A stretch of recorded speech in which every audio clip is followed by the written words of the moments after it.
강혜신의 오늘의 미국. 이란 해역 인근에 배치된 USS 에이브럼 항공모함의 해군과 해병대에 상한 음식이 나오기 시작하고 3개월 동안 우유도 배급되지 않는 등 절박한 상황이라는 내부 메시지가 전해집니다. 바다로 뛰어내리려던 군인들의 사연 역시 보도되고 있습니다. 물론 이 같은 내용은 지금 민주당 의원들에 의해서 지금 뭔가 답변을 해라 하는 의회 차원의 요구도 있습니다. 대통령의 비행기 갈아타기 비밀 작전에 대해 중앙정보국은 트럼프 대통령의 생명 위협에 대한 이스라엘 정보에 신뢰가 낮다고 대통령에게 보고한 것으로 알려졌습니다. 그럼에도 불구하고 비행기 갈아타기 비밀 작전은 일어났고 그 과정에서 대통령의 최측근 보좌진은 새로운 비행기에 동충시켰다는 뉴스는 가라앉지 않고 있습니다. 위스콘신 민주당 주지사 예비선거는 세계 모든 언론이 결과의 놀라움과 또 결과가 나온 이유 등에 대해서 다각도로 분석을 합니다. 민주당 기존 세력의 안심에서부터 프란체스카 홍 후보가 떨어진 원인, 그리고 공화당 후보가 바이든 전 대통령의 인준을 거부한 부정선거론자라는 것도 주목됩니다. 끝나지 않은 그 선거 전쟁이라는 얘기입니다. 이민 세관 단속 요원이 버지니아주 운전자에게 총을 겨눈 장면이 큰 논란입니다. 국토안보부는 이 여성 운전자가 자동차로 요원들을 위협했기 때문에 일어난 자기 방어라고 주장을 합니다. 그러나 운전자의 주장은 완전히 다릅니다. 이민세관 단속국이 체포하려는 사람의 행동을 제압할 수 있는 전기 충격 장갑을 이민 단속 요원들에게 지급하기 위해서 최대 2천만 달러를 쓸 계획입니다. 이 장갑을 만든 회사는 설명서에 말로 하는 불복종에 대응하거나 그 불복종을 처벌할 목적으로 그 장갑을 쓰면 안 된다는 경고문을 붙였습니다. 금 가격이 어제 온스당 4,465달러를 기록하면서 2달 만에 최고치로 올랐습니다. 트럼프 대통령이 언론자유재단으로부터 고소를 당했습니다. 대통령이 40% 지분을 갖고 있는 트루스 소셜이 월 최대 10만 달러 구독료를 받고 금융 관련 게시물을 먼저 볼 수 있게 한 서비스 때문입니다. 여러분 안녕하십니까? 오늘의 미국 강혜신입니다. 오늘의 미국을 듣고 보고 계시는 분들은요, 뉴스를 접하시는 게 엄청 빠르고 깊고 그렇기 때문에 저는 또 뉴스를 전하는 게 직업이기 때문에 여러분보다 어떻게 하면 조금 더 빨리, 조금 더 깊게 더 많은 뉴스를 전해드리느냐 이러느라고 힘들지만 아주 재밌습니다. 말씀해 주신 그 뉴스부터 전해드리겠습니다. 이게 전부 이란 전쟁이 길어지면서 일어나는 일들인데 폭풍은 넘은 것처럼 보입니다. 이란 전쟁의 그 전장터에서의 여러 가지 일들은. 그러나 그 이후에 이 같은 일들이 벌어지고 있는데 굉장히 심각합니다. 의회에서 민주당 차원에서입니다. 아직 공화당은 아니고요. USS 에이브럼 링컨 항공모함 해병대 해군 한 5천 명이 지난해에 샌디에고에서 출발해서 그쪽 지역에 갔거든요. 그런데 그렇게 오랫동안 교대가 안 되니까 엄청 힘들다는 얘기인데, 문제는 바다에서 뛰어내리려고 했던 그런 그 장병도 있다고 하고 상한 음식이 나온다고 하고, 결국은 군인들이 이렇게 말하는 것은 최후의 수단이잖아요. 해군은 신경도 안 쓰네? 이런 얘기들이 이제 가족 등등에 의해서 여러 매체에 의해서 전해지고 있습니다. 이름은 다 가리죠. 그래서 이제 국방 관련을 보도하는 그런 매체들이 많이 있잖아요. 기본적으로 식량이 부족하다. 그럼 USS 에이브럼 링컨호가 지금 어디 있느냐? 정확한 위치를 얘기하고 있지는 않습니다. 왜냐하면 이건 이제 국가 기밀이니까. 그렇지만 그렇게 큰 항공모함이 바다에 떠 있는데 누가 모르겠어요. 이란 인근 해역에 있는 것만은 분명한데 8개월 이상 바다에 떠 있는 이 장기 배치 기간에, 그러니까 이제 바다로 뛰어내리려고 한다. 이 보도가 나온 바로 그게 USS 에이브럼 그 링컨 항공모함이잖아요. 너무 내부가 암울한 환경이랍니다. 그래서 이제 뭐 예를 들어서 미다스 터치라든가 이런 매체들이 있어요. 아니면 뭐 해군에 관한 매체들. 그 안에 있는 군인들이 보낸, 가족들에게 보낸 그런 문자 메시지인 거죠. 5천 명 이상이 11월 21일이었네요. 지난해 샌디에고에서 링컨함을 타고 출항을 했죠. 원래는 5월 달에 돌아올 예정이었습니다. 그런데 지금 6월 달, 7월 달 그 사이에 뭐 여러 가지 그 문제들이 이란과 관련해서 많이 있었죠. 해서 어떤 그 이제 장병은 이렇게 아는 사람과 메시지 이렇게 쓴 것에 정말 이번 배치는 최악이다. 어떤 함정도 다시는 이 같은 일을 겪지 않기를 기도한다. 수없이 내가 이렇게 함대에 타고 바다에 나와봤지만 나뿐만이 아니라 다른 사람들도 이번이 최악이라고 얘기를 한다. 그리고 지금보다 더 나빠질 수도 있다고 믿는다. 언제까지 지금 이란 전쟁이 지속될지 알 수 없기 때문에 그러는 거죠. 해군은 신경 쓰지도 않아. 언제나 그 본인들의 그 이것을 이겨야지 돼 하는 임무만 우선일 것이다. 그리고 뭐 또 다른 메시지 같은 거 보면 3개월 동안 우유를 먹지 못했대요. 물론 언론에서 이걸 확인을 할 수 있는 것은 아니겠죠. 3개월 동안 우유를 먹지 못했다. 그리고 그게 뭐 미국이 돈이 없어서 그러겠어요. 아니면 군인들의 처우를 잘 못해주고 싶어서 그러겠어요. 이 두 가지 이유는 아니겠죠. 보급품이 도착을 하는데 너무 오래 걸려서 신선한 식품은 전혀 먹지 못한다. 당연하겠죠. 그래서 우리는 고기는 당연히 뭐 냉동된 것 이외에는 먹어본 적이 없고, 그리고 가끔 이제 고기가 도착할 때가 있긴 있는데 이미 상해 있다. 뿐만이 아니라 바다에 그렇게 오랫동안 있으니까 화장실도 막히고 샤워실의 곰팡이는 뭐 너무 많고 여러 가지가 먹는 거 모든 물자가 다 부족한데 그 중에서 먹는 것이 너무 부족하다. 이런 얘기들입니다. 그러니까 이제 민주당에서 뭐 예를 들어 커네디컷이죠. 리처드 브루멘터리 연방 상원 의원입니다. 피덱세스 국방장관에게도 이제 공식적으로 편지를 보내고, 그리고 이제 해군 장관 지금 대행이잖아요. 헝카오죠. 해군 장관 대행에도 편지를 보내서 뭐 군인들이 얘기한 여러 뭐 가족들에게 보낸 메시지 이런 것들 쭉 뭐 세탁 시설도 엄청나게 나쁘다는 것은 벌써 뭐 전부터 보도가 됐었고요. 이런 환경 문제에 대해서 세부 사항을 요구를 한 거죠. 그리고 또 그 전에는 이런 일도 있었잖아요. 해서 어떤 부모는 한 뭐 2,000달러 정도 이 정도를 개인에게 이제 아들에게 했는데 중간에 막 분실되고 한다는 거잖아요. 이거 정말 급박하게 긴급하게 관심을 받을 그럴 필요가 있는 이슈다. 당연하죠. 이렇게 됐을 때 그 바다에 배에 이렇게 있는 대기 상태로 있는 군인들이 불만이 계속 심해지면 어떻게 되겠어요? 이 상원 의원은 미국 행정부가 스스로 선택한 이 전쟁에 반복적으로 미군을 투입을 하고 작전을 계속 지속하기 위해서 항공모함에는 더 의존을 할 수밖에 없잖아요. 이렇게 지지부진한 작전이 끝나지도 않은 이 상태에서는 그럼 해군이 지금 항공모함 전력에 요구되는 이 속도도 유지할 수 있겠는가? 뭔가 전략, 전술을 세웠다면 군인들이 상황이 이렇고 이 같은 불만이 장병들에서 바깥으로 외부에 퍼지는데 이게 되겠어? 지난주에요. 약 200명의 그 가족들이 군인들 가족들이에요.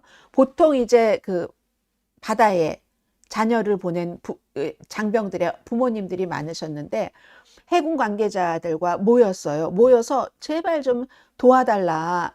그 한 부모가 그때 그 모임 중에 얘기한 거잖아요. 누군가가 그 바다에 빠질 수 있는 것 같다. 그리고 실제로 빠지려는 누군가를 구했다. 전우를 구했다 하는 것도 있고, 우리 아이가 이렇게는 못 살겠다고 하면서 바다에 빠져 죽을 것 같다. 이런 말을 했다는 것을 해군 관계자에게 얘기를 했다는 겁니다. 지금 보면 네이비 타임스 신문이요. 해군 신문에도 여러 가족들 이런 사례들을 보도를 하고 있거든요. 그렇지만 미 해군은 공식적으로는 이런 문제에 대해서 특히 이제 뭐 너무 힘들어서 이렇게 사느니 차라리 죽는 게 낫겠어. 하고 누군가가 바다에 뛰어들려고 했다던가 이런 것에 대해서는 다 해군에서는 그런 일은 없다고 우리가 그 군인들의 건강, 복지가 최우선 상황인데 하면서 당연하겠죠. 당연히 그렇게 하려고 하는데 상황이 지금 받쳐주지 않는 그런 거겠죠. 그래서 그러나 지금 이제 문제는 우편으로 부모님들이 보내도 도착하지 않고 그 이전에 부모님들이 군대 보내놓고 뭘 보내야지 되는 상황은 아니잖아요. 미국이라는 국가가 이 보급품의 적체 이런 것들 전달이 잘 안 되고 하는 이게 이제 늘 어떤 때 그런 때가 있을 수도 있고 그럴 수도 있지만 지금은 이렇게 대대적으로 시리즈로 나오고 있는 이 자체 일반인들이 그런 것까지 군인 가족들뿐만이 아니라 군인 가족들은 그 이전에도 이런 사실들을 꼭 이번뿐만이 아니라 다른 때도 어떠한 때에 어떠한 상황에 의해서 그럴 수가 있겠죠. 알 수 있겠지만 이건 완전히 지금 빅 뉴스가 됐잖아요. 그리고 특히 바다에 빠지려고 하는 장병이 있었는데 전우가 구했다 하는 것은 미국 매체가 아니라 해외 언론에서 먼저 보도를 했습니다. 뭐 가디안 등을 포함해서. 그래서 지금 이란 전쟁이 길어지면서 장병들이 돌아오지 못하고 이 같은 문제가 있다 하는 것을 보도를 해드리고요. 그리고 이제 이 뉴스 이제 조금 정리를 할 수 있을 것 같은데 대통령이 나토 정상회의를 터키에서 끝내고 영국의 군기지로 가던 동안에 카타르행이 아니라 올드 전용기를 타고 갔다. 위협이 있어서. 그런데 나중에 알고 보니까 그 올드 전용기도 아니고 올드 전용기엔 다른 사람들만 탔고 대통령과 몇몇 사람들은 아주 작은 군 전용기 를 타고 갔다. 이게 이제 지금 언론이 취재를 해서 누군가가 이것도 언론에 얘기를 해준 사람이 있는 거죠. 그래서 보도가 됐잖아요. 그런데 그 사건에 대해서 이런 일이 얘기가 나오고 나서 해외 언론부터 시작을 해서 그런데 그게 그렇게 비행기를 갈아탈 정도야? 이렇게 됐었잖아요. 드디어 이제 뉴스가 나왔네요. CIA는 중앙정보국은 트럼프 대통령의 생명이 위협되는 그런 정도가 아니라고 파악을 했다는 겁니다. 그 첩보 내지는 이스라엘에서 준 정보잖아요. 신뢰도가 굉장히 낮다.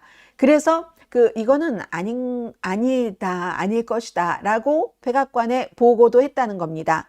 그리고 이게 이스라엘이잖아요. 주체가. 이스라엘은 항상 그리고 그 당시 미국과 이스라엘의 상황이 있었고 하니까 이란이 나쁘다 하는 것을 또 계속 얘기를 해야지 되고 이스라엘에 좋게 하기 위해서 이 같은 첩보를 전했는데 이거는 아니다라고 판단을 내렸답니다. 미국의 중앙정보국은. 그런데도 이제 대통령은 비행기를 갈아탔다. 이게 대규모 비밀 작전이잖아요. 비밀 군사 작전이죠. 분석가들은 다 설득력이 없다고 판단을 했는데 그랬다는 거고. 자, 그리고 나서는 대통령은 이 모든 사실이 알려지자 비밀 경호국이 나에게 그렇게 하라고 해서 군이 나에게 그렇게 하라고 해서 나는 그들의 말을 따를 수밖에 없다. 나는 아무런 권한이 없다. 그 말도 사실 맞는 말이기도 해요. 비밀 경호국의 말에 따릅니다. 대통령은. 그래서 1월 6일 의사당 폭동 사건이 있었을 때도 대통령이 지지자들에게 저기 가 했고 나도 곧 갈게 했는데 그때도 같이 대통령 차에 타고 있던 비밀 경호국 요원들이 못 가게 해서 못 갔다는 거잖아요. 이 말이 맞기도 맞아요. 다만 그래서 이제 소형 군용기를 타고 갔잖아요. C-32A를 타고 거기에 PDXS가 있었고 몇몇 사람들만 타고 있었는데 이것은 이제 계속 앞으로도 문제가 될 겁니다. 저는 한 번만 말씀을 드리겠어요. 소수의 보좌진들만 타고 그리고는 이제 다시 영국 그 군기지에 내려서 마치 예전에 그 올드 전용기를 타고 온 것처럼 또다시 이제 이렇게 위장을 했잖아요. 속임수를 쓴 거죠.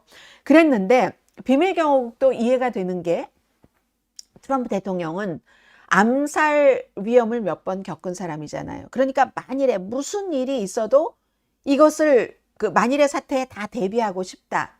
이것도 맞는 거고 대통령도 본인의 생명이잖아요. 그리고 본인 한 명의 생명이 아니라 미국이라는 나라를 이끌고 가는 생명이니까 어떠한 위협이 있다고 할 때 CIA가 그거 아닌 것 같은데요 해도 본인이 이렇게 안전하게 그렇게 할 수는 있어요. 다만 여기에서 이제 계속 문제가 되는 게 이런 문제예요. 왜 이 사람은 타고 다른 사람들은 대통령이 탄 그 군 소형 그 비행기에 타지 못했는가? 누구냐면 나탈이 뭐였죠? 나탈이 학스인가 그렇죠? 아주 젊은 백악관에 걸어 다니는 프린터라고 부른다는 트럼프 대통령의 소셜미디어를 다 관리해서 막 이상한 사진, 뭐 대통령이 허락을 하니까 올리는 거지만 문제가 됐었던 그런 것들을 다 관리한다는 트럼프 대통령을 너무너무 좋아하고 트럼프 대통령이 너무너무 좋아한다는 나탈리 학스는 그 좌석이 몇 좌석 되지 않는 그 비행기에 탔고, 그리고 마르코 루비오와 스캇 베센트 재무장관은 못 탔고, 좌석이 한정돼 있으니까 못 탔겠죠. 그래서 이것도 이제 대통령의 우선순위를 많이 보여준다 하는 건데, 이 문제도 오해하시지 말기 바랍니다. 예를 들어 마르코 루비오 국무장관과 스캇 베센트 재무장관은 알았대요.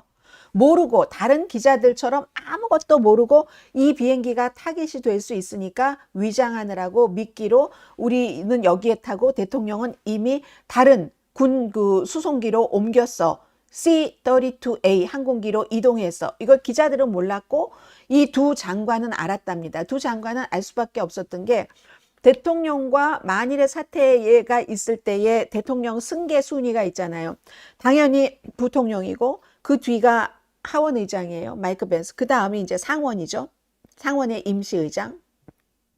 그리고 그 뒤에가 국무장관, 재무장관 순입니다. 그러면 국무장관이니까 마르코 루비오, 재무장관, 대통령과 세퍼레이트 된다. 이것은 이렇게 이해를 하셔도 되는데, 그런데 이 사람들은 알았다는 거예요. 다른 그 비행기에 탄 사람들은 몰랐고, 그래서 이제 그 항공기가 작으니까 이 나탈리 헉스 탔고, 그리고 대통령의 스티븐 밀러, 부비서실장이나 스티븐 청, 이런 백악관 공보국 이런 사람도 못 탔어요. 못 타고 탄 사람이 누구냐면 나탈리 하프네요. 나탈리 학스가 아니라 그건 또 다른 젊은 그 여성 대통령이 아주 총애하고 일을 굉장히 아무튼 열심히 한다는 또 다른 여성의 라스트 네임인 것 같고, 지금 보면 나탈리 하프예요. 나탈리 하프와 대통령의 이 그 소속 자체는 뭐 그냥 비서, 보좌관, 뭐 대통령 옆에 늘 따라다니는 이 나탈리 하프와 댄 스카비노 백악관의 부비서실장, 그리고 월트 너타라고, 여러분들 기억하실지 모르겠어요. 트럼프 대통령 1월 6일 의사당 사건이 있고 할 때도 너무너무 대통령 옆에서 모든 것을 다 이렇게 하면서 본인이 피해도 봤어요. 그 사람은 예를 들어서 무슨 기밀 문서 같은 것을 이 플로리다주의 대통령이 보관을 하고 있었다. 그게 불법인데 그럴 때도 이 사람이 나서서 엄청나게 많이, 말하자면 집사 비슷하게, 어떤 사람은 시종이라고까지 얘기하는 이런 월트 노타라는 젊은 사람이죠. 대통령이 어디 가서 뭐 하려고 하면 볼펜 쫙 꺼내주고 하는 이런 사람. 이런 사람들은 타고 뭐 백악관 부비서실장이나 공보국장도 타지 못했다. 그러니까 대통령의 약간의 그 사람의 선호도, 개인적인 취향 이런 것은 이제 문제가 될 것 같고, 그래서 결국은 CIA는 회의적이다 했는데도 이 같은 비밀 작전이 있었고, 대통령은 이 역사를 기록해야 되는 기자들에게 아무에게도 그런 것을 알리지 않고 그냥 지나치려고 했을 확률이 높겠죠. 워싱턴 포스트가 이 내용을 보도하지 않았다면. 자, 이제 이란 뉴스는 이런 정도로 그냥 가게 되는 것 같아요. 가게 되는 것 같고, 그리고 지금 트럼프 대통령이 어제는 우리가 완전히 호르무즈 해협을 컨트롤한다, 장악하고 있다, 이렇게 얘기를 했어요. 그런데 이란은 그거 뭔 소리라고 얘기를 하고 있고, 그리고 세계는 그 답을 이미 압니다.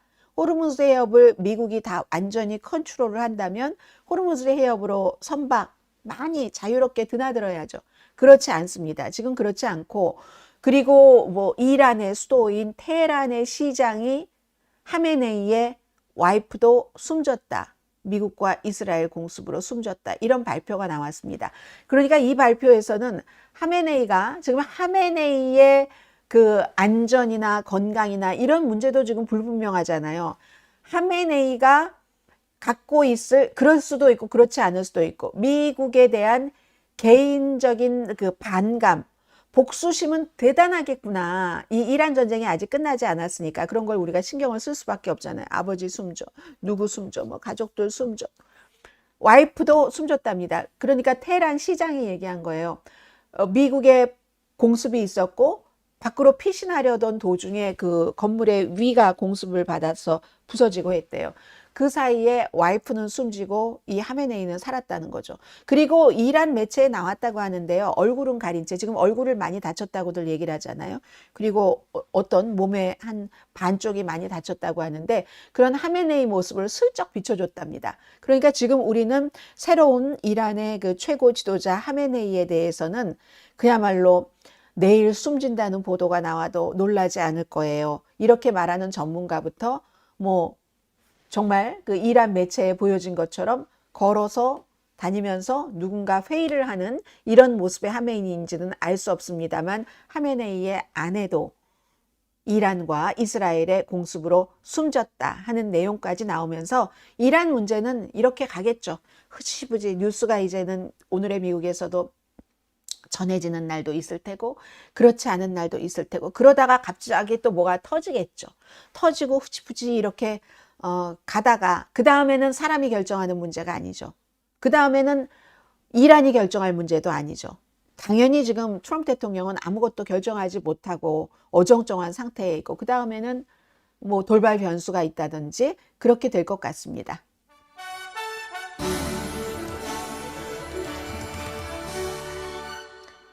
네, 그 비행기에 탄 사람들이 살았으니까 다행인 거죠.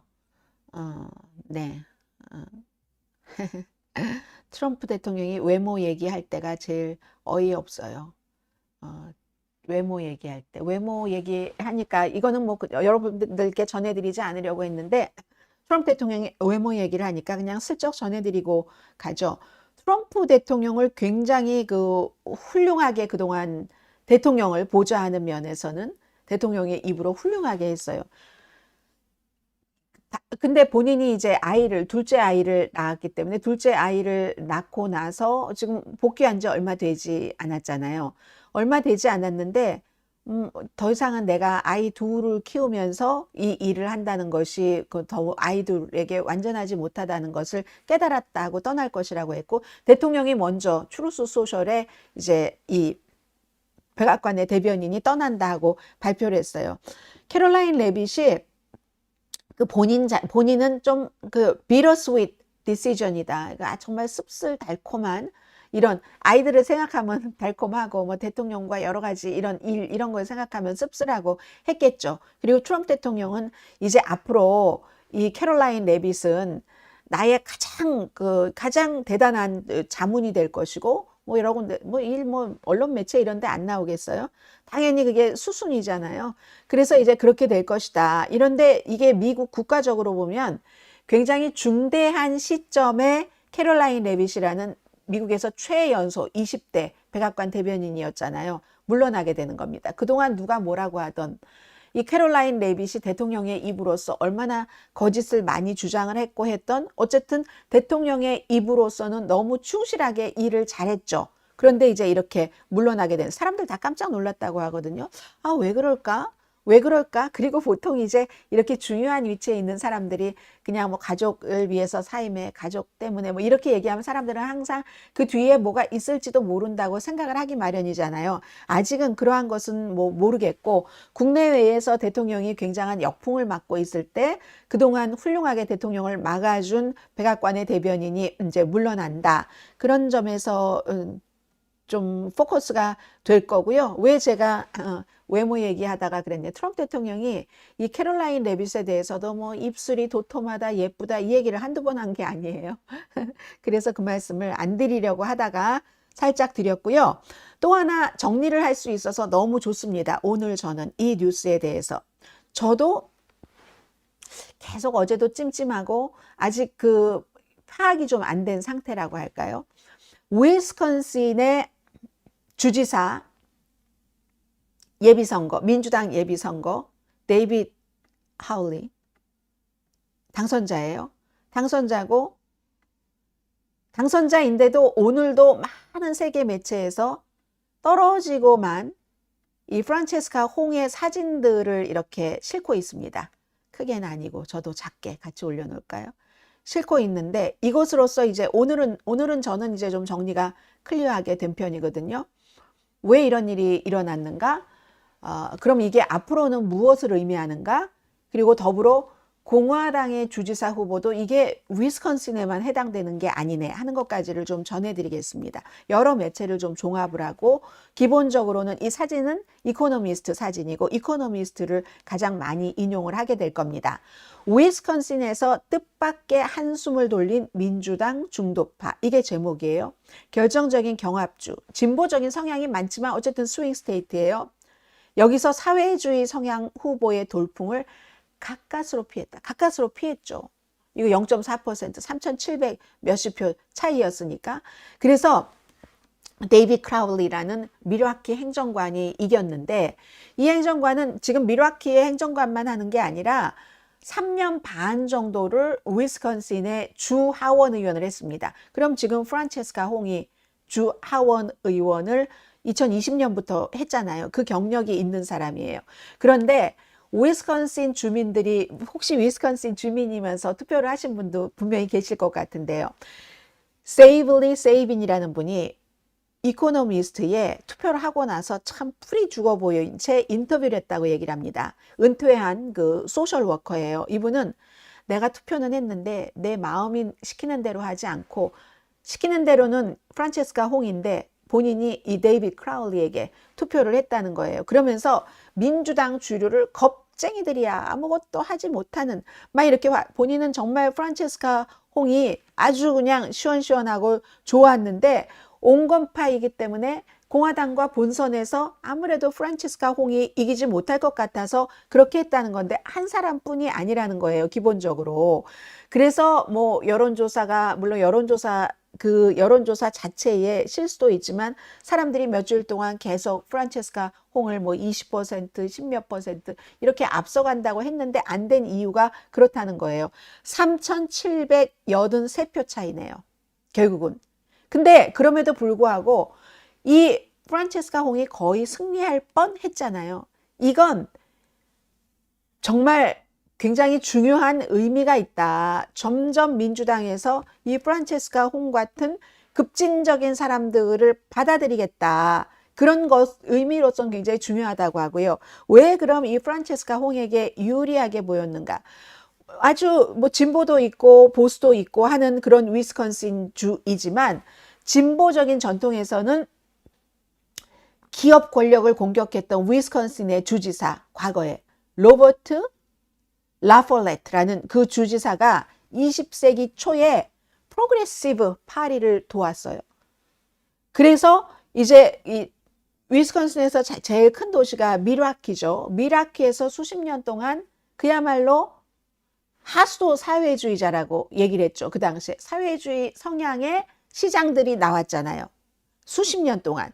왜 그랬냐면 그 사람들이 뭐 이념 이런 걸 얘기한 게 아니라 뭐 하수도 시장이라고 얘기한 것 자체가 공중위생이라든가 사람들의 생활 같은 것을 이렇게 개선하는 것을 우선시했다는 그런 게 나온 곳이 바로 그 밀워키 시장, 위스콘신주라는 거죠. 그런데 이 프란체스카 홍은 그 하수도 시장보다는 한참 거리가 좀 떨어졌었다 하는 얘기를 합니다. 예를 들어 추수감사절이 식민주의적인 사관이 있어, 이렇게 하면서 그걸 없애야지 된다고 얘기를 했다던가 과거에. 그리고 패스트푸드 체인 컬버스에 있는 나이든 백인들이 이렇게 보면은 자신은 좀 불안해진다. 왜냐하면 에이션 아메리칸 여자잖아요. 그렇게 썼고, 경찰 기금 줄이는 거, 경찰 폐지까지 얘기했었던 적도 있어요. 지금은 다 아니고, 지금은 아니라고 하니까 주지사로 출마하면서 CNN 방송 같은 데서 인터뷰할 때 그때 점수를 많이 못 딴 것 같긴 해요. 해명하라고 기회를 준 건데 그게 분명하게 해명되지가 않았습니다. 좀 어려웠어요, 해명하기가. 그랬기 때문에 데이빗 엑셀로드 같은 이런 뭐 오바마 때에 아주 그 자문을 했었던 그런 사람은, 야, 민주당이 이제 프란체스카 홍 같은 사람이 민주당 주지사 후보로 되면 절벽으로 서서히 굴러 떨어지는 차량과 같은 거야, 이런 식으로 얘기를 한 거죠. 그리고 가장 유명한 좌파 정치인이 누구예요? 버니 샌더스, 나이 많은, 나이 젊은 알렉산드리아 오카시오 코르테스, 아주 깜찍하게도 현명하게도 지지하지 않았었잖아요. 이런 결과를 원했겠죠. 당연히 이 두 사람은 거리를 둔 겁니다, 프란체스카 홍과. 그런데 그러면 이 데이빗 크라울리가 꼭 그 이유 하나만으로 프란체스카 홍을 누르고 당선됐느냐? 그건 아니라는 거예요. 위스콘신 주 자체에 뭐 부지사도 출마했었고 누구도 출마했었고 하는데 어떠한 문제에 연관이 돼서 그 중요한 인물들이 나갔고 심지어는 이 크라울리도 중간에 도중에 내가 너무나 이 프란체스카 홍이 위에 올라가고 있으니까 그냥 후보를 뭐 거의 사퇴한 거나 마찬가지로 선거 캠페인을 중단을 했었잖아요. 중단을 했다가 다른 중요한 인물들이 나가고 하니까 또 그 주지사가 지금 민주당 주지사인데 선거에 끼어들지 않겠다고 했는데 아니다. 이거 큰일 나겠어. 주지사는 또 잘 알고 있지 않겠어요? 이거 내가 지금 민주당 주지사로서 이 자리를 공화당에게 줄 수는 없어. 그러려면 프란체스카 홍이 민주당의 후보가 된다면 질 거야. 이렇게 판단을 했겠죠. 그러니까 이 데이빗 크라울리를 지지를 했고 그래서 됐는데 크라울리는 본인이 이제 이 행정관으로서의 경험도 있고 그리고 아마 광고가 큰 도움이 됐을 것이라고 사람들은 봅니다. 선거 자금이 많았어요. 이 프란체스카 홍은요, 정말로 어떤 여론조사에서는 그게 과장됐을지는 모르지만 20% 이상 앞서가기도 했는데, 그런데 본인이 돈 들여서 텔레비전 광고 한 거 하나도 없답니다. 특별하게 돈도 없어요. 그냥 풀뿌리 이렇게 했는데 사람들이 기존의 민주당이 싫어서 지지를 했었던 거거든요. 그에 비해서 데이빗 이 후보, 민주당의 후보는 누가 돈을 줬던지 엄청나게 지금 그 텔레비전 광고를 많이 한 거예요. 텔레비전 광고를 많이 해서 이 크라울리는 그 돈을 가지고 텔레비전 광고를 했고, 그러면 위스콘신주에서 아니 나 봤는데 프란체스카 홍 광고 그건요 공화당에서 해준 거예요. 공화당에서 이 데이빗 크라울리보다는 프란체스카 홍이 상대하기가 훨씬 쉬우니까, 그러니까 요즘은 그런 역 광고 같은 것이 많잖아요. 그래서 잠깐 나왔던 광고는 공화당에서 돈을 댄 거고, 데이빗 크라울리가 선거에서의 그 광고, 사람들은 잘 모르니까 자세한 내용, 인지도, 뭐, 그리고 어떤 사람은, 그래, 에이시안 여성과 흑인 남성 사이에서 선택을 해야지. 분명히 인종적인 선택도 어느 정도는 있었으리라고 생각이 됩니다. 그리고 아주 막강한 민주당 사람들이 막판에 이렇게 등장을 해서 크라울리를 강하게 그 지지를 했었고요. 자, 그런 일들이 있고, 또 여론조사는 뭐 어제 잠깐 말씀드렸습니다만은 여론조사가 너무너무 정말 징글징글하게 어렵대요. 예비선거에서의 여론조사에 대해서 그걸 정확하게 하기란 너무 작은 사람들만이 나오고, 그리고 더군다나 이번엔 이런 게 있잖아요. 보통 사회주의를 프란체스카 홍이 아주 그냥 대놓고 민주사회주의자니까 민주사회주의자를 지지하는 사람들은요, 거의가 백인이고, 뭐 거의가라고 말씀드리진 않겠어요. 교육을 많이 받고 그런 사람들이거든요. 그럼 백인이고 교육을 많이 받고 그런 사람들은 여론조사에도 자주 응하는 사람들입니다. 누구를 찍으시겠어요? 하면은 자주 응해요. 그에 비해서 같은 민주당 소속의 사람들이지만 그냥 평범하게 그냥 힘들게 하루하루 살아가고 노동계층 이런 사람들은 여론조사에 잘 답변을 하지 않거든요. 그러니까 그런 그 표본을 잡는데 굉장히 어려움이 있었을 것이다. 그 오류가 분명히 있었을 거다. 그건 미시건주에서도 마찬가지잖아요. 미시건주의 압둘 엘 사예드 연방 상원 후보, 거기도 13% 차이로 분명히 전전날 이겼는데 1%밖에 안 나왔고, 이건 더하죠. 20% 정도였는데 0.4% 차이로 이겼기 때문에. 그래서 이제 이 여론조사에 대해서는 총선이 훨씬 계산하기가 쉽고 예비선거는 지독하게 어렵다, 이런 거. 그리고 이제 중요한 것은 전국적으로 모든 사람들에게 해당되는 게 11월 달 선거에서 만약에 위스콘신 주가 백인 인구가 아주 막 절대적이잖아요. 막 거의 90%까지 될 정도. 그 정도잖아요. 아프리칸 아메리칸이에요. 아프리칸 아메리칸 최초의 시장이 될 수 있습니다. 그에 비해서 지금 공화당 본선거에서 겨뤄야지 되는 트럼프 대통령이 지지하는 그 탐 티파니, 남자고 백인입니다. 이 두 사람이 이 탐 티파니와 이 데이빗 크라울리가 지금 해야지 되는데, 탐 티파니라는 공화당의 위스콘신 주지사 후보가 어떤 사람이냐면 바이든 대통령의 승리하는 거 있잖아요. 강력하게 인증하는데 반대표를 던졌던 사람이에요. 이 사람이 반대표를 던졌던. 그렇기 때문에 민주당은 2028년도 선거도 걱정을 하는 겁니다. 아, 지금 주지사가 바이든의 인증을 하는데 반대표를 던졌던 그 하원 의원이라면 본인이 주지사가 되면 어떻게, 주지사가 그 선거를 관리를 하는 총 책임이 있잖아요. 미국은 그 연방이 있지만 주정부에서 다 선거를 관리를 해서 주지사가 이거 오케이를 안 하면 안 되는 거잖아요. 그래서 민주당은 지금 그 같은 걱정을 했었던 거죠. 물론 여러 가지 지금 현재의 주지사도 민주당이고 뭐 흐름 같은 것을 보면은 민주당인 이 크라울리 후보가 이길 가능성이 높지만 그러나 공화당에서 이미 선거 캠페인을 시작했습니다. 그 나물의 그 밥이야. 데이빗 크라울리나 프란체스카 홍이나 똑같아. 전에는 막 프란체스카 홍을 공산주의라고 하더니 다른 선거나 막 이런 데서는 트럼프 대통령도 여기서는 이제 뭐 똑같아. 이 사람도 민주당 온건한 후보도 똑같아. 예비선거 끝나고 나서 그 다음 날부터 데이빗 크라울리나 프란체스카 홍이나 똑같아. 차이가 없어. 이런 그 인터뷰 같은 것을 한 것을 다시 뭐 올려놓고 다시 또 인터뷰를 하고 하거든요.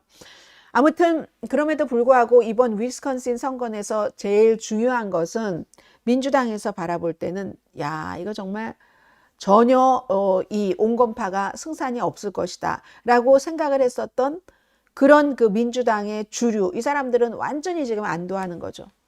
위스콘신 주지사 자리 하나 놓쳤네. 지금 갖고 있는 게 민주당인데 주지사도 공화당이 많잖아요. 뭐 대체적으로 뭐 한두 석 정도 많고 지금도 그 정도 차이로 많을 텐데 이거 잃어버리지 않네 하는 안도감이 일어나는 거죠. 해서 이제 막 밤새도록 지켜봤던 이 선거는 이제 이렇게 할 수 있고 그러나 또 중요한 것은 돈 한 푼 안 쓰고 프란체스카 홍이 그 정도로 민주당의 주류 세력들이 막바지에 엄청나게 달라붙었는데도 3,780 몇 표요?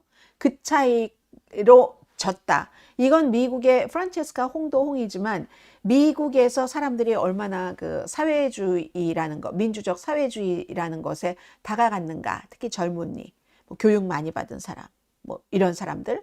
그 교육을 많이 받았으니까 아무래도 돈도 다른 사람보다 평균 조금 더 많이 벌겠죠. 그렇게 많이 다가갔는가. 그럼 그 원인은 무엇인가? 민주당 자체에 대한 실망. 그럼 저는 또 왜 공화당에는 실망을 안 하는지 모르겠어요. 그렇게 이렇게 힘든 많은 사람들이 힘들다고 할 때 계속 부자들 세금 감면해주고 또 세금 감면해주고 기업도 세금 감면해주고 20 몇 %에서 10%로 그 세금률을 내려주고 하니까 국가 빚이 늘어나죠. 왜 그 문제는 크게 다뤄지지 않는지 저는 그게 항상 궁금합니다. 네.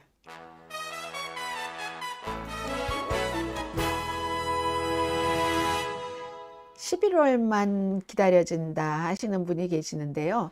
선거에서는 지금도 이제 여러 가지 선거들이 나오거든요. 뭐 네이트 실버라든가 선거 전문가들이 전망을 하는데 지금부터 8월 13일이니까 11월까지 아주 짧게 남았다고 볼 수도 있고 길게 남았다고도 볼 수도 있고 인간이 할 수 없는 무슨 일이 어떻게 일어날지 알 수가 없기 때문에 그냥 짐작만 할 뿐이지 많은 전문가들이 얘기하는 대로 뭐 하원은 민주당, 상원도 민주당이 될 수 있나? 뭐 이런 그 생각들 하고 있잖아요. 민주당이 되려면 지금 민주당에서 그 압둘 엘 사예드라는 이번에 이긴 그 아주 민주 사회주의자는 아니지만 굉장히 진보적인 이 사람이 반드시 그 자리를 지켜야지 돼요.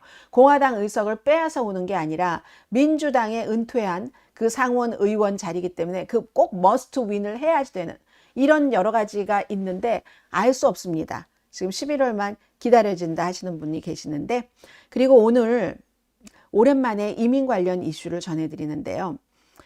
이민 관련 이슈인데 장갑이요, 여러분. 폴리스, ICE. 미국에서는 이 폴리스, ICE도 폴리스입니다.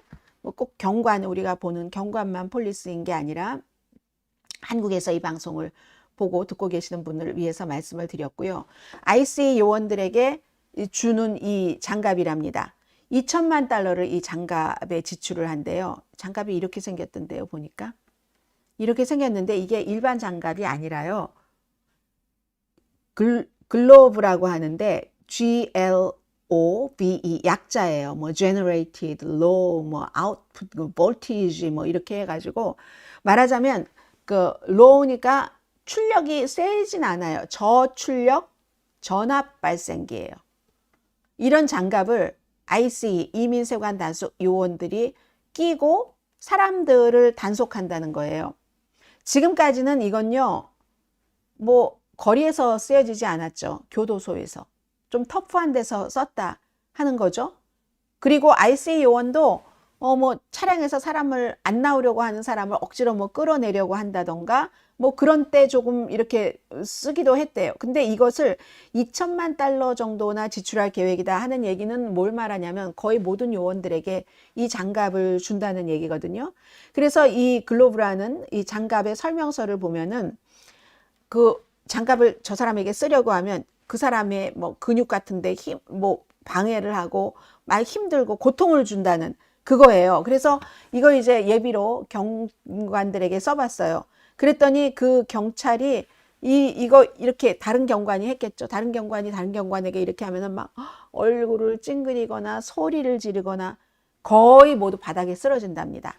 저출력이지만 뭐 전기 충격이니까 거의 모두 바닥에 쓰러지는데 국토안보부는 이 장갑을 상황을 완화시키는 그런 디바이스라고 그런 장비라고 부르고 있고 그러나 많은 매체에서는 이미 이게 그렇지 않아도 공격적인데 이민세관국의 사람들 단속이 그걸 더욱 강화하는데 쓰는 거네? 이런 사람들의 말을 매체에서는 많이 인용을 합니다.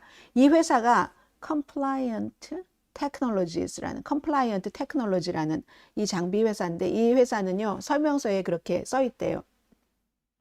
이 장비를 말로 하는 불복종, 그러니까 말로 이제 뭐라고 ICE한테 말로 막 할 수도 있잖아요. 그런 사람들에게 대응하거나 그런 사람들을 처벌할 목적으로 사용해서는 안 됩니다 하고 경고를 했다는 거예요.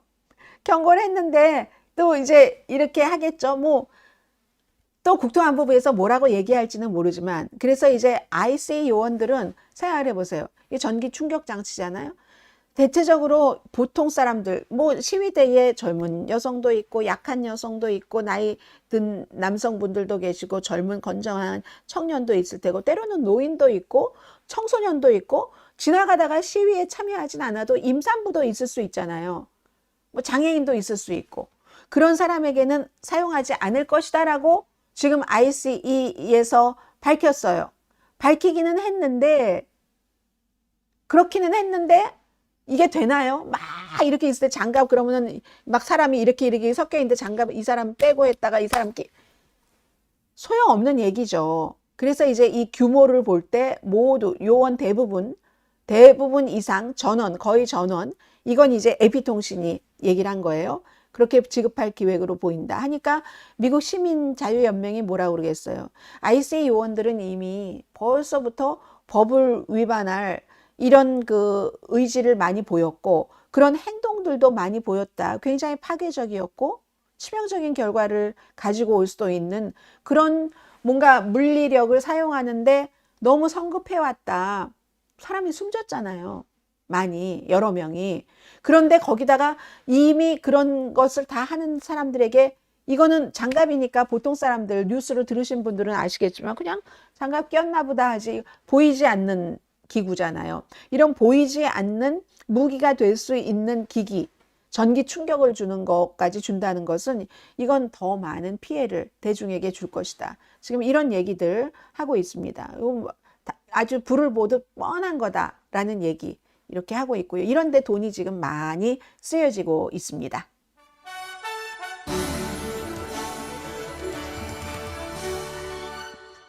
자, 그런데 월요일에 있었던 일인데요. 이게 지금 미국의 모든 매체들이 보도를 하거든요. ICE 요원이 버지니아 여성 운전자에게 총을 겨누는 장면이 있었어요. 저는 그 장면을 보여드리지는 않겠습니다. 비디오에 있는데 어제 뭐 CNN에서는 한참 하던데 앤더스 쿠퍼스가 그런 분야의 전문 기자와 계속 인터뷰를 하면서 얘기를 하던데 이것도 역시 국토안보부와 실제 이 여성과 달라요. 이 여성은 나는 시민권자라고 했던가요? 아무튼 합법적인 사람이에요. 미국 시민 맞네요. 캐롤라이나 몰리나에게 월요일에 총을 겨눴는데 이 영상이 이제 퍼진 거예요. 퍼져서 ICE 요원들이 항상 지금까지 무슨 문제가 있을 때 상황을 이렇게 낮추려는 이런 노력을 안 한다는 거. 이게 앤디 김 연방 그 상원 의원이 몇 개월 전에 어떤 그 이민 그 단속을 하는 그런 것에 항의하는 시위대와 요원들 사이에서 이거 컴다운하라고 했었던 그거잖아요. 그런 모습이 전혀 없었다 하는 건데 월요일 오후였어요. 버지니아주의 폴스 처치라는 곳의 쇼핑센터 주차장에서 이런 사건이랍니다. 근데 여기서 이 여성이요, 몰리나라는 여성이 인근에서 이제 ICE가 사람들을 막 이제 잡고 이런 구금하는 거죠. 그런 모습을 봐서 이제 ICE 요원에게 말하자면 욕설을 퍼부은 거예요. 욕설을 퍼붓고는 자신이 그 가려는 그 방향을 바꾸려고 따라올까봐 무서우니까 이제 다른 곳으로 가서 다른 방식으로 탁 이제 해서 주차 공간으로 들어갔답니다. 주차 공간으로 들어갔는데 이분은 몰리나는 이민자들과 같이 일하시는 분이래요. 그래서 이제 그 관련 이민 전문 변호사를 만나기 위해서 그 변호사 사무실로 가던 중이었다는 것 같아요.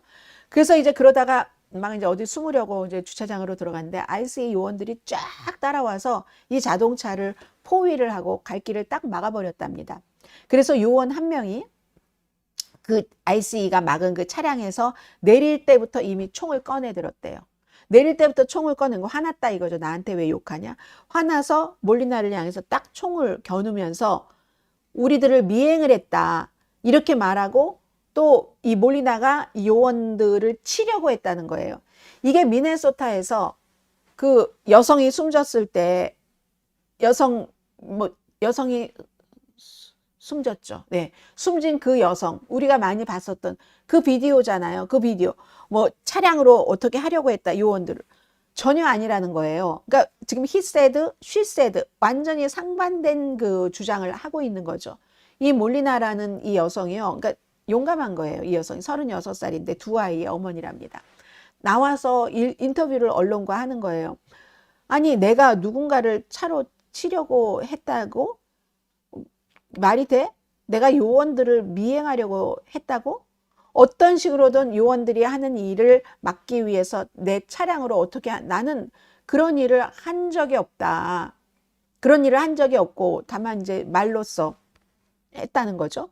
그리고 정말 그 요원들이 딱 나오면서 차에서부터 이제 무기를 든 채 나오는 그 당시의 모습을 보면은 이미 흥분해 있었다. 저 요원들은. 그리고 우리가 반복해서 그 보는 점이 계속 너무나 자주 무기를 빨리 든다. 이건 이제 CNN의 그 기자가 또 보도를 하는 거예요. 그래서 결국은 이 말씀은 뭐냐면은 지금 이란 전쟁이라든가 여러 가지 이슈 때문에 이민 단속 문제가 상당히 뒤로 가려졌었거든요. 그 가려져 있는 동안에 상황은 변한 게 하나도 없다. 완화된 게 하나도 없다. 이민 그 단속 요원들 가운데서 일부는 이렇게 시민에게 그냥 뭐 특별한 모도 없이 총을 겨누는 이 상태 그대로이다. 국토안보부는 전혀 다른 얘기를 하죠. 몰리나가 이민 단속 요원들을 위협했기 때문에 그럴 수밖에 없다. 뿐만 아니라 또 이 행동을 했기 때문에 몰리나가 형사기소를 당할 수도 있다. 이게 또 지금 이민세관 단속국이나 국토안보부나 트럼프 행정부에서 굉장히 열심히 하고 있는 일이잖아요. 이런 식으로 여전히 이 문제는 끝나지 않았다 하는 것 말씀을 드리고요.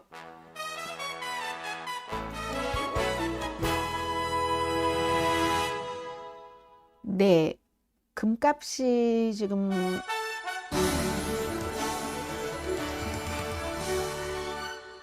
올라가고 있어서 이거 악시오스가 그린 그래프거든요. 다시 상승하는 거죠. 오늘도 괜찮은 것 같던데요. 4,465달러, 두 달 만에 최고치입니다.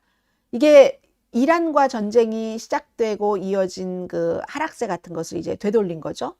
인플레이션에 대한 뭐 여러 가지 뭐 완화되고 있다 이런 걸 보여주는 신호이기도 하고 전쟁이 시작됐을 때 이제 투자자들은 이거 물건값 올라갈 거야. 그러니까 실제 수익률 상승할 거야. 투자자들은 그렇게 예상을 했죠. 그러니까 금의 매력이 사라지게 되죠. 왜냐하면 금은 이자를 지급하지 않잖아요. 그렇게 된 겁니다. 그래서 뭐 금이 혼란스러운 시기에는 안전자산이야 하는 것도 조금 그런 인식이 약해졌었죠. 이란 전쟁 끝나고 나서, 아니 끝나고가 아니라 시작하고 나서. 그러다가 7월 달 말에 열린 연방준비제도 정책 결정, 뭐 이자율 변동사항 안 한다 이렇게 하면서 투자가들이 좀 뭐라고 하나요? 비둘기적인 깜짝스러운 결과를 봤다고 얘기들을 하고 있거든요. 그래서 금값이 상승했다. 말하자면 이자율을 올리지 않거나 앞으로 내릴 수 있다는 가능성까지 열어뒀다는 그런 온건한 통화 정책을 해야지 된다 하는 사람이 있었다는 거죠. 그런 거. 그리고 또 어제 발표된 소비자 물가 지수도 뭐 조금 내려갔잖아요. 괜찮았잖아요. 그러니까 이거 물가 상승률도 시장이 걱정했던 것만큼 뜨겁거나 뭐 너무 높지는 않았네. 뭐 이런 거잖아요. 물가가 만약에 더 급등한다면 연방준비제도가 이자율을 더 오래 높게 유지하거나 인상해야지 되는데 이거 이자율이 지금 내려갈 수도 있잖아요. 이자율이 내려갈 수도 있고 뭐 이런 얘기예요. 이런저런 이유로 이제 금값이 올라간다는 거죠. 이자도 안 주고 하는데. 그러니까. 그래서 이제 금값 상승에는 그런데 이 악수 요소는 더 단순한 설명이 있을 수도 있습니다라고 얘기합니다. 중국이 너무 많이 사들였대요. 7월 달에 20미러톤, 20 그 메트릭 톤을 매입을 샀다고 하는데 이거는요. 2023년도 10월 이후에 최대로 중국이 사들였다는 거거든요. 당연히 수요가 늘어나면 가격이 올라가죠. 금도 누가 많이 사면 가격이 올라가요. 윤기가 더 칠해지는 거죠. 반짝반짝. 그래서 지금 중국의 은행이 중국인민은행 중앙은행이 7월 달에 금 보유량이 약 64만 온수요. 거의 20톤이래요. 이거 왜 그러겠어요? 이 미국 국채에 지나치게 의존하지 않겠다. 이걸 좀 떨어뜨려 놓겠다 하는 그런 중국의 뜻으로 보여지죠. 그래서 금값이 지금 올라가고 있다 하는 것 말씀드리고 오늘 마지막 뉴스인데요. 트럼프 대통령이 고소를 당했어요. 트루스 그 소셜 때문에 고소를 당했는데 이 트루스 소셜에 본인이 이제 그 트루스 소셜 자체에 게시되는 금융 관련 이런 것들을 누군가는 월 10만 달러를 내면은 빨리 볼 수 있게 해준다 하는 프로그램을 얘기를 했잖아요. 이게 고소를 당한 겁니다. 언론 자유재단과 인터셉트라는 매체에서. 언론자유재단은 무슨 세계적인 언론자유재단이 아니라 비영리 단체고 미국 이제 언론의 자유 이런 거 이렇게 하는 그런 단체예요. 인터셉트는 뭐 비영리 탐사 보도를 하는 그런 매체입니다. 수정헌법 1조가 대통령이 이거 왜냐면은 이 트루스 소셜에서 대통령의 말은 여기에 포함되지 않아라고 얘기하지 않았어요. 그리고 대통령은 트루스 소셜을 통해서 금융이건 전쟁이건 사람들이 투자자들이 그 투자를 할 때 이득을 보고 손해를 보고 할 수 있는 정보를 제일 먼저 언론과 인터뷰를 하기 전에 백악관 대변인이 발표하기 전에 본인이 직접 얘기를 합니다. 그렇다는 거예요. 그러니까 언론자유재단과 인터셉트가 수정헌법 1조가 트럼프 대통령이 이렇게 발표하는 거에 대한 동등한 그 접근을 보장을 하는데 왜 그 이득을 볼 수도 있고 손해를 볼 수도 있는 거 누구에게나 동등해야 되는데 왜 돈 내는 사람에겐 그건 빨리 캐치해서 빨리 돈을 벌 수도 있게 그렇게 하느냐 하는 얘기예요. 지금 그래서 이제 지금 소송을 한 거거든요. 그리고 대통령이 아니 자신의 회사에 지금 트루스 소셜 모 회사인 트럼프 미디어 지분을 40% 이상 갖고 있습니다. 그런 것에 노골적으로 이건 부패한 거지. 이건 위헌이지. 정책 결정, 행정명령, 응? 아니면 무슨 인사, 전쟁 선포 같은 거 트루스 소셜을 통해서 자주 발표를 하는데 그리고 이 트루스 소셜도 그렇고 월스트리트도 그렇고 만약에 이렇게 특별하게 돈 내고 접근권이 있는 사람들은 상당하게 이득을 볼 수도 있다고 얘기를 하는데 이게 말이 돼? 이건 하면 안 돼 하고 소송을 한 거예요. 그랬더니 이제 이 회사 측에서는 트럼프 대통령 측에서는 이거 전부 그렇게 말하면 좌익이라고 얘기를 해요. 좌익 액티비스트들에 의해서 이렇게 하고 있다. 그럼 왜 트럼프 대통령의 이 소셜미디어는 그렇게 돈을 받으면서 하는가? 지금 2분기 2억 3,800만 달러 손실이래요. 트럼프 미디어가. 다른 데서 돈을 많이 벌어요. 그런데 트럼프 미디어에서 이게 손실이 이렇게 많으니까 돈이 필요하죠. 아주 빨리, 아주 많이, 절박하게 돈이 필요한 거죠. 시간이 촉박해요. 11월 말에 10억 달러 회사에 이제 돈을 대출해 준 그런 금융기관들이 있죠. 그 요구를 할 수도 있답니다.